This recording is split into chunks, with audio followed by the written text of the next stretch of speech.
Jumat Agung, betul tidak? Jumat besok Jumat Agung ya. Jadi sekarang masa prapaskah toh.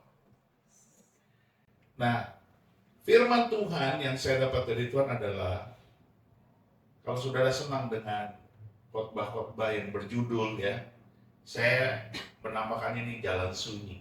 Jalan sunyi sepi Kristus ya, jalan sunyi Kristus. Mari kita buka Alkitab kita, saudaraku. Matius ya, pasal yang ke-26, ayat yang ke-36 sampai dengan ke-46. Demikianlah firman Tuhan.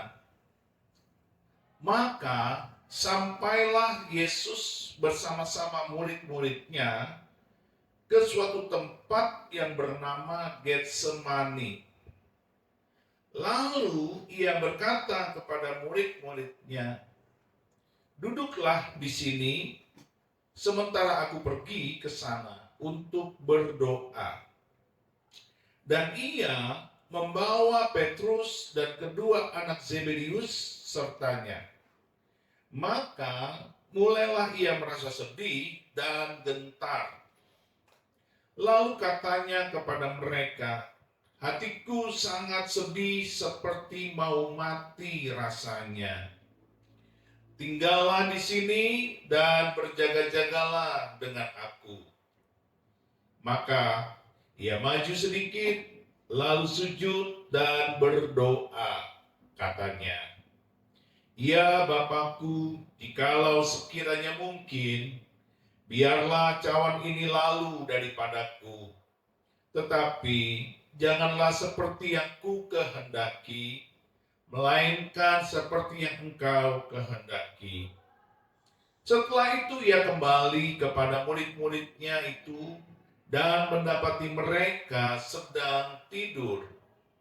Dan ia berkata kepada Petrus, "Tidakkah kamu sanggup berjaga-jaga 1 jam dengan aku? Berjaga-jagalah dan berdoalah, supaya kamu jangan jatuh ke dalam pencobaan. Roh memang penurut, tetapi daging lemah." Lalu ia pergi untuk kedua kalinya dan berdoa. Katanya, "Ya Bapakku, jikalau cawan ini tidak mungkin lalu, kecuali apabila aku meminumnya, jadilah kehendak-Mu." Dan ketika ia kembali pula, ia mendapati mereka sedang tidur, sebab mata mereka sudah berat. Ia membiarkan mereka di situ, lalu pergi dan berdoa untuk ketiga kalinya, dan mengucapkan doa yang itu juga. Sesudah itu, ia datang kepada murid-muridnya dan berkata kepada mereka, "Tidurlah sekarang dan istirahatlah. Lihat, saatnya sudah tiba bahwa Anak Manusia diserahkan ke tangan orang-orang berdosa. Bangunlah, marilah kita pergi. Dia yang menyerahkan aku sudah dekat." Haleluya, puji Tuhan. Amin. Saudara, Getsemani itu seperti kisah yang menyedihkan kalau kita bicara Getsemani. Saya menangkap suasana kebatinannya pada saat itu sungguh sangat berat ya. Kalau kita tuh berbeban berat, saudara, kita nggak kuat untuk berdoa. Bahkan untuk bersyukur saja kita kadang-kadang ingin menangis rasanya. Itu kalau kita sedang berbeban berat. Sangat berat. Dan hari ini kita melihat Yesus mengalami Getsemani yang luar biasa. Penderitaan, kesedihan, kepedihan. Bukan karena dia semacam ingin melarikan diri, tetapi dia ingin menghadapi itu dengan takutnya yang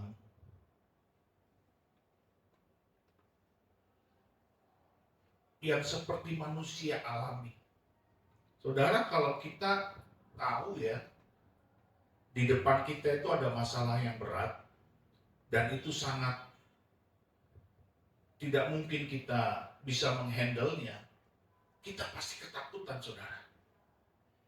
Ya, masing-masing kita pasti punya masalah-masalah berat. Di sepanjang hidup kita, kita pasti punya masalah-masalah berat yang mungkin hanya kita yang bisa merasakannya. Itu tidak bisa kita share, tidak bisa kita bagikan kepada orang lain. Bahkan sekalipun tuh orang yang terdekat, yang kita sayangi, yang kita kasihi. Bahkan itu mungkin pasangan hidup kita, suami kita atau istri kita. Tidak mungkin. Kenapa? Karena itu problem memang untuk kita. Untuk kita alami, untuk kita hidupi, untuk kita jalani. Kesalahan-kesalahan anak Tuhan ketika mengalami problema yang sangat berat dan dia mengalami ketakutan di situ. Kesalahan-kesalahan anak Tuhan adalah kita semua, ya, saudara dan saya, ketika mengalami problema seperti itu yang sangat berat, kita berusaha menghindar, tidak mau mengalaminya, atau kita mencari orang lain, orang terdekat, orang yang mengerti kita, atau mungkin sahabat kita, pasangan kita, istri kita, suami kita, untuk menolong kita, untuk membackup kita, untuk membela kita. Saudara, saya mau kasih tahu, yang namanya jalan sunyi Kristus itu adalah jalan sunyi, jalan sepi yang harus kita lalui sendiri. Saudara dan saya tidak bisa minta tolong sama siapapun, tidak bisa. Itu memang sudah harus kita jalani. Itu memang sudah harus kita lewati. Itu memang sudah harus kita hidupi. Kalau begitu Pak Pendeta, apa gunanya? Teman-teman seiman, kakak rohani, bapak rohani, ibu rohani, untuk apa? Bukankah kita semuanya murid-murid Tuhan harus sepenanggungan, seia sekata? Saya mau kasih tahu saudara, dalam hal-hal tertentu, hidup kekristenan kita hanya dapat dibuktikan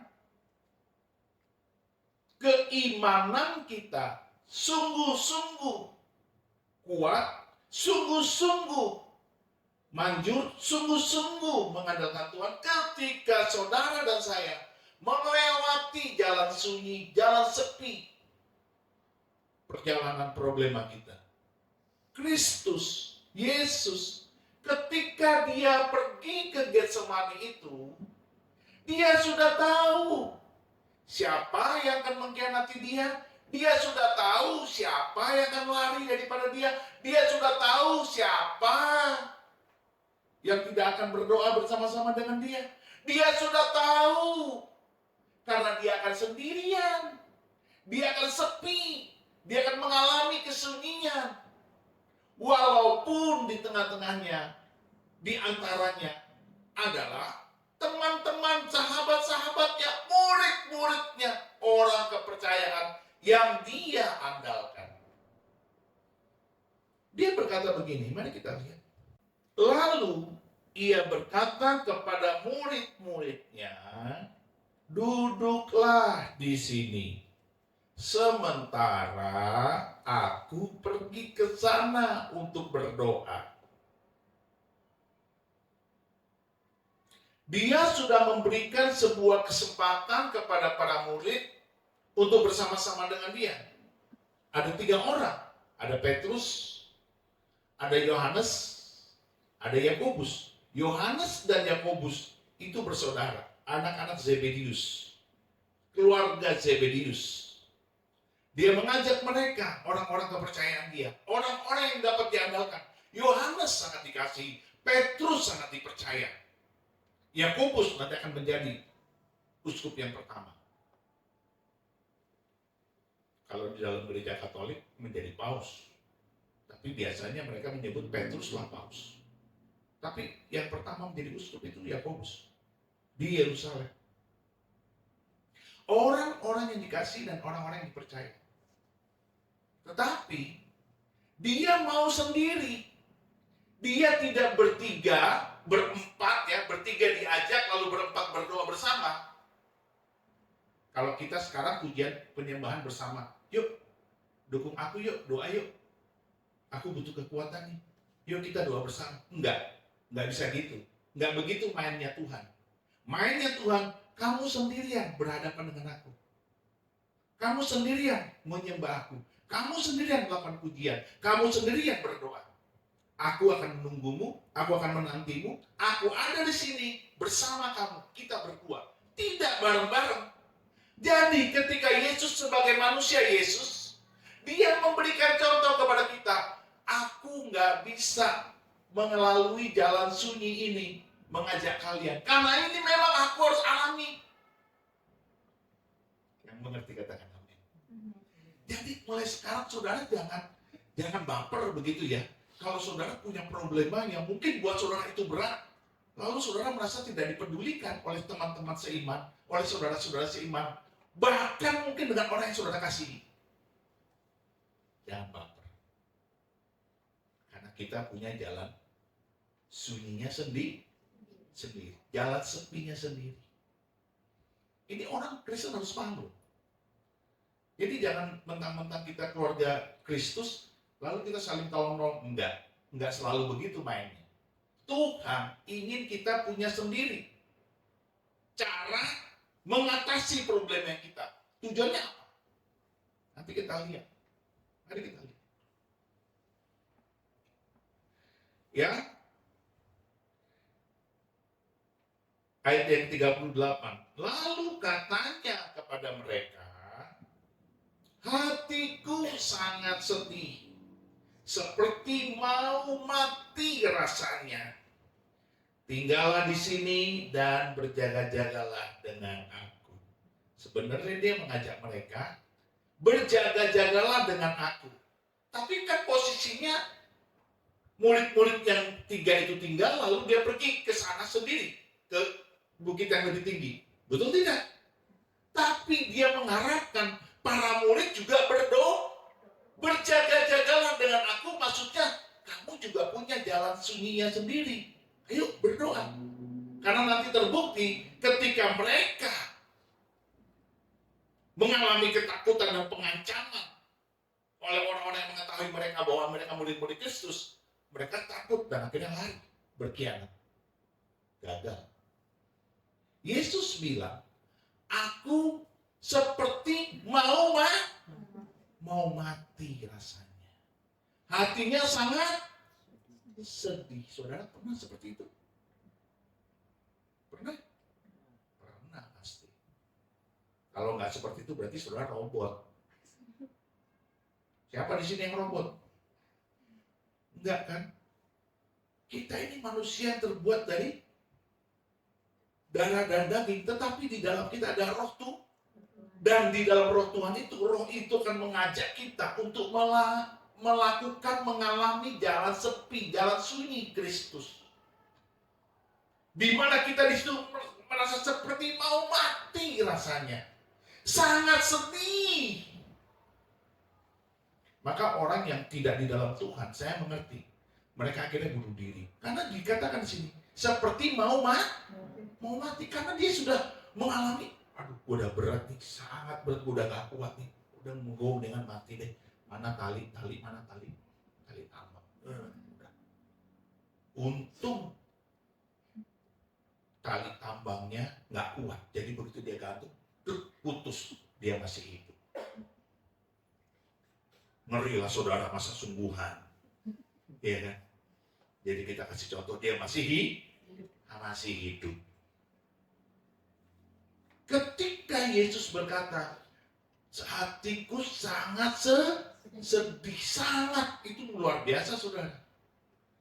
Dia menyontohkan kepada kita bahwa saya ini waktu di muka bumi bukan Tuhan. Walaupun saya tidak berbuat dosa, tetapi saya manusia 100%. Yang mengerti katakan amin. Dia sedang memberikan contoh kepada kita bahwa engkau, seluruh dunia harus mengerti, seluruh dunia harus tahu. Hei rakyat-rakyat, hei orang-orang, hei manusia-manusia di jagat raya, di alam semesta, dengar ya. Jangan pernah bilang bahwa kamu saja yang mengalami itu. Saya sudah pernah dulu 2000 tahun yang lalu, bahwa saya seperti mau mati rasanya. Saya udah gak kuat. Sangat sedih. Maka orang-orang yang bunuh diri itu karena dia tidak ketemu Yesus. Bersyukurlah kita ketemu Yesus. Ketika saudara dan saya sangat sedih dan seperti mau mati rasanya. Udahlah, gue mati aja nih, gue udah gak kuat, gue mati aja, mati. Kayak gitu kan. Sakit, stres, depresi. Maka tadi begitu mau gantung diri, talinya putus karena ada Tuhan. Minum baygon, nggak mati-mati karena ada Tuhan. Iya betul saudara, ada banyak orang minum baygon nggak mati-mati karena ada Tuhan.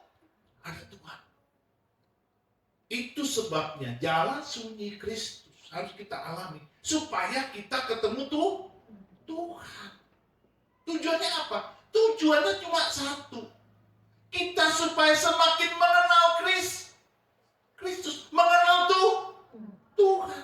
Kalau engkau banyak ditolong orang, banyak dibantu teman, banyak dibantu sahabat, banyak dibantu keluarga-keluarga Kristen, banyak dibantu bapak rohani dan ibu rohani, engkau tidak akan pernah ketemu Kristus karena kau merasa merekalah yang membantumu. Tetapi kalau kau sendirian mengalami jalan sunyi Kristus, engkau akan berkata, aku mengenal Tuhanku.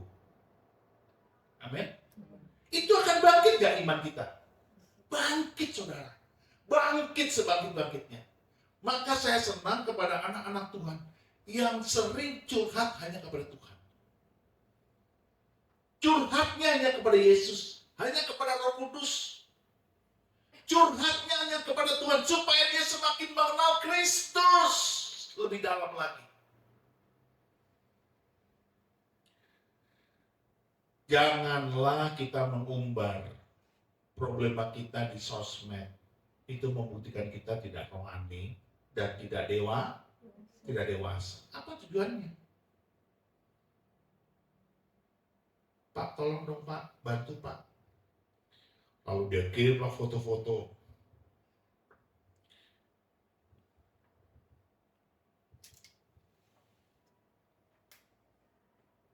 Gerejanya sedang dibangun. Ya bukan nggak boleh kita bantu, tapi kamu sudah ketemu Tuhan belum dalam penderitaan? Halo? Amin. Jalan sunyi Kristus itu adalah jalan kita sendirian. Kita merasa sepi di situ. Kita merasa orang tidak peduli kita. Kita merasa orang tidak akan menolong kita. Kita merasa orang cuek sama kita. Kita merasa orang kayaknya kita oke-oke saja. Itulah jalan sunyi. Kita punya masalah, tetapi orang tidak bisa menolong kita. Satu-satunya bisa cuma di situ Tuhan minta kita. Ketika mengalami jalan sunyi Kristus, kita akan bertemu dengan Tuhan. Saya ngomong gini, saya bicara begini, saya mau nangis saudara. Karena saya bisa merasakan orang-orang yang menderita. Saya bisa merasakan mereka yang kesepian. Seperti tidak ada yang menolong. Ketika saya merenungkan dalam tidur saya, dalam gelap kamar saya, firman ini, saya bisa merasakan orang-orang yang sedih. Saking sedihnya, dia sampai gak bisa ngomong. Dan itu banyak di muka bumi, di seluruh dunia. Saya merasakan hati itu. Sedih.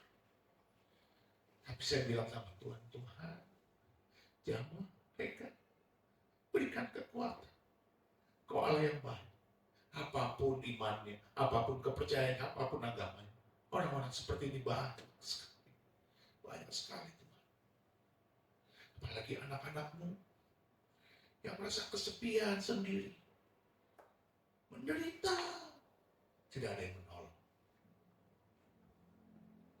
Saudara mengerti maksud Tuhan? Apa itu jalan sunyi Kristus? Mengerti? Kalau engkau mau semakin mengenal Tuhan, jalan sunyi Kristus itu harus kita lewati, harus kita hadapi, harus kita hidupi. Tidak bisa tidak, saudara. Tidak bisa tidak. Karena itulah cara Tuhan supaya kita mengenal Dia lebih dekat. Amin. Ketika Kristus tahu bahwa Dia akan sendirian, Dia akan sepi sendirian. Lihat, yuk. Maka ia maju sedikit, lalu sujud dan berdoa, katanya, "Ya Bapakku, jikalau sekiranya mungkin, biarlah cawan ini lalu daripadaku, tetapi janganlah seperti yang kukehendaki, melainkan seperti yang Engkau kehendaki." Saudara lihat, maunya Tuhan, Dia tidak sedih. Maunya Tuhan, Dia tidak mengalami. Tapi Dia adalah manusia Yesus yang harus mengalami jalan sepi Kristus itu. Secara kedagingan manusia Dia mau. Kalau kau mau, ambillah cawan ini. Lalukan cawan ini daripadaku. Tetapi Dia adalah manusia Yesus yang mengenal Bapaknya. Yang mengerti, katakan amin. Maka daripada itu, saudara, ketika kita mengalami jalan sunyi Kristus, di mana kita sendirian sepi dan orang tidak peduli, kita bukan hanya alone, tapi lonely. Kita bukan hanya sendiri, tapi kita kesepian. Itu hanya satu-satunya cara kita bertemu dengan Tuhan. Maka Yesus bilang, "Tapi bukan kehendakku, kehendakmu lah yang jadi." Dia tahu bahwa inilah Kristus. Saudara dan saya memang harus mengalami itu. Jangan baper, jangan marah. Yesus ketika bertemu dan melihat, mendapati Simon Petrus, Yohanes dan Yakobus tidak berdoa, manusia Yesus marah nggak? Manusia Yesus marah nggak?